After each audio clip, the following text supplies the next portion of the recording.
If your iPhone 7 or iPhone 7 Plus is frozen, not responding to touch, stuck on black screen, or stuck on Apple logo, or just refusing to work properly, a hard reset, also called force restart, is the safest thing to try first.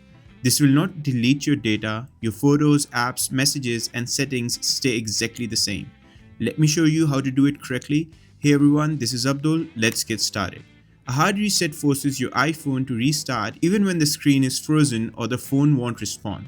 It's stronger than a normal restart and fixes many common software crashes. To hard reset your iPhone 7 or 7 Plus, press and hold these two buttons at the same time. It doesn't matter whether you are on the home screen, inside an app, stuck on Apple logo, or even stuck in recovery mode. Just follow these button combinations. The volume down button and the power button. Press them together. Keep holding them. Do not release when the screen goes black. Do not release when the Apple logo appears the first time. Keep holding and the screen will turn black again. Once the screen turns black, release both the buttons. After a few seconds, press the power button and you'll see the Apple logo appear again. Your iPhone will now restart normally. That's it. You've just performed the hard reset.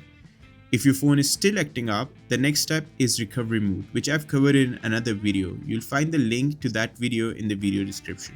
And that's it. That's how to hard reset or force restart on iPhone 7 or 7 Plus. If this video helped you out, please give it a like. Thanks for watching and I'll see you in the next one.